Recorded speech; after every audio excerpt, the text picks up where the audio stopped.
बिस्मिल्लाहिर्रहमानिर्रहीम। अस्सलामुअलैकुम। नाज़रीन, मैंने एक वीडियो बनाई थी जब बुनेर में बादल फटा था और बुनेर सफ़े हस्ती से मिटा, जिसमें कई अमवात हुई। तो मैंने एक वीडियो बनाई जिसमें मैंने एक हदीस को पेश किया जो कि मोतबर किताबों में से है, और उस पर कुछ लोगों ने मुझसे हवाला तलब किया कि आपने ये जो बात की है ये किस हदीस में और किस किताब के अंदर है। तो आज मैं उस ही को दोबारा से इस वीडियो के अंदर आपके सामने मुकम्मल हवालाजात के साथ वो बात आपके सामने पेश करूंगा।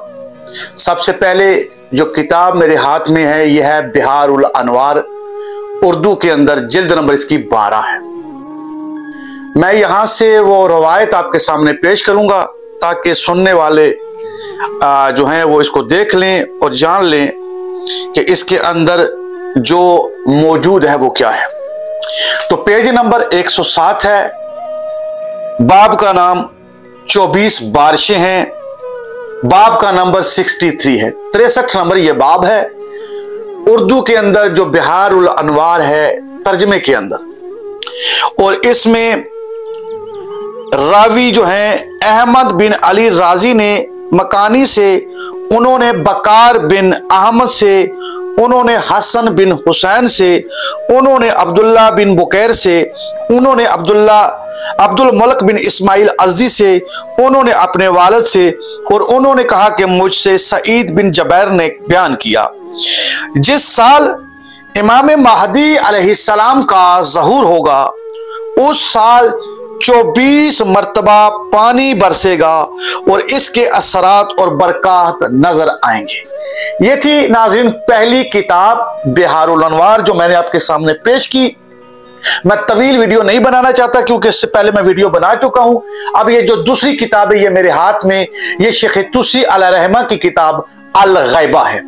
अल-गैबा शेख तुसी अलैहिर्रहमा की, और हदीस का नंबर सीधे आप लोगों ने चला जाना है हदीस नंबर 435 के ऊपर। अल-गैबा उर्दू हो या अरबी हो, कोई भी आपके हाथ में लगे शेख तुसी अलैहिर्रहमा की ये किताब अल-गैबा, तो इसके सीधे हदीस नंबर 435 पर जाना है, और हदीस नंबर 435 पर यही बात जो है आपको दोबारा से मिल जाएगी। अब्दुल मलक बिन इस्माइल अज़दी ने अपने वालिद से रवायत किया है कि सईद बिन जबैर ने बयान किया कि जिस साल हजरत इमाम महदी अलैहिस्सलाम का ज़हूर होगा इस साल 24 बारिशें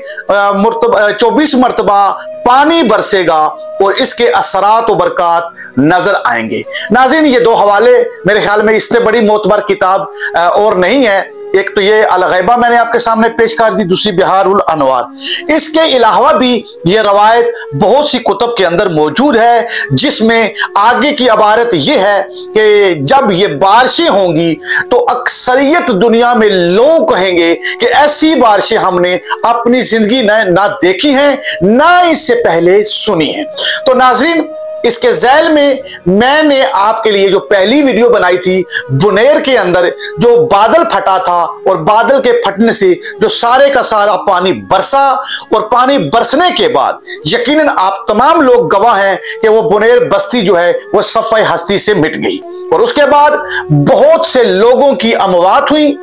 पूरे का पूरा गांव, उसमें चंद अफराद ही बचे, और वो पानी जो था वो बादल की शक्ल में बादल फटा, और उसके फटने की बुनियाद पर इतना ज्यादा पानी आया कि वो जो है बस्ती जो है वो सफ़े हस्ती से मिट गई। तो मैंने ये नहीं कहा था कि इससे मुराद यही है, मैंने कहा था कि हदीस में जो 24 बारिशों का जिक्र मिलता है, अगर वो 24 बारिशें जिनका जिक्र मिल रहा है वो किस हालत में होंगी, अगर फकत एक बादल का टुकड़ा फटा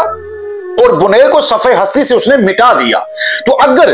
ये इस बादल के फटने के अलावा इस हदीस में 24 बारिशों का या पानी का बरसने का जिक्र आया है तो वो सोचें वो क्या होगा। मैंने हरगिज़ ये नहीं कहा था कि ये बादल फटने वाली 24 बादल फटेंगे और 24 इलाकों में, तो इस तरह की मैंने कोई बात नहीं की। मैंने सिर्फ ये रवायात पेश की हैं कि इनमें पानी के बरसने का जिक्र आया है और ये जिक्र मिलता है कि उस वक्त के लोग अपनी जबानों से ये इकरार करेंगे कि इससे पहले ना हमने ऐसी बारिशें देखी हैं ना सुना है। तो सोचने का मकाम यह है कि अब अगर हम फकत और फकत समझने के लिए इस बुनेर वाले वाकया को ही ले ले या दीगर ममालिक के अंदर जो बादल फट रहे हैं और उनमें से पानी जो बरस रहा है, यकीन कोई आम चीज तो है नहीं। तो मैंने कहा था कि अगर हम सोचें कि फिर, क्योंकि अभी तो वो वक्त उन बारिशों का, क्योंकि हम फैसला नहीं कर सकते कि वो कब आएगा, अगर फर्ज करें ये वही हो और उसकी एक झलक हो बुनेर वाला वाकया, इन बारिशों को समझने के लिए अगर हम उसको मिसाल के तौर पर पेश करें तो इसमें कोई कबात नहीं है, क्योंकि हम सिर्फ एक समझने के लिए एक बात कर रहे हैं कि इस हदीस के अंदर जिन 24 बारिशों का जिक्र हुआ है या जो पानी बरसने का जिक्र हुआ है और इंसानों का इकरार, बार बार कह रहा हूं कि इंसान अपनी जबान से इकरार करेंगे कि ऐसी बारिशें या ऐसा पानी बरसना उन्होंने अपनी जिंदगी में ना खुद देखा है ना किसी से पहले सुना है। तो क्या अगर हम इन अहादीस को इन बादलों के फटने के ज़ैल में समझने के लिए इस्तेमाल करें और इनका जिक्र करें तो क्या इसमें कोई कबात है? ये थी नाज़रीन, मैंने हवाला जात आपके सामने पेश कर दिए। जो मोमन भी देखना चाहे और जिस भाई ने मुझसे ये हवाले मांगे थे मैंने उस भाई को ये हवाले भी दे दिए हैं और मैं साथ में ये भी कह रहा हूं कि फकत ये 2 किताबें नहीं हैं, इन अहादीस के ऊपर कुछ ऐसी किताबें जिनके ऊपर मुकम्मल मालूमात से बात की गई है, जिसका मैंने आपके सामने जिक्र किया है कि ये जमीन पर जो मैंने आपको बताया कि बहुत सी चीजें ऐसी जाहिर होंगी और ये इमाम महदी अलैहिस्सलाम के ज़हूर से पहले ही वाक़या पजीर होंगी। तो इस पर मैं अपने उन भाइयों से माजरत चाहूंगा कि जिनको ये लगा हो कि मैं ये कह रहा हूं कि नहीं, इस हदीस में जो बयान हुआ है वो वाकया पूरा हो चुका है। हरगिज ऐसा मैंने ना कहा था ना मैं कहता हूं, मैंने मिसाल समझाने के लिए बुनेर की मिसाल दी थी कि बुनेर के अंदर जो बादल फटा है उसके फटने से पूरी बस्ती तबाह हुई। तो कहीं ऐसी इसी तरह की कोई बारिशों का जिक्र इन अहादीस के अंदर तो नहीं हो रहा या रवायात के अंदर तो नहीं हो रहा। तो दुआओं में याद रखिएगा। अस्सलामु अलैकुम। तो फैया अली अलैहिस्सलाम मदद।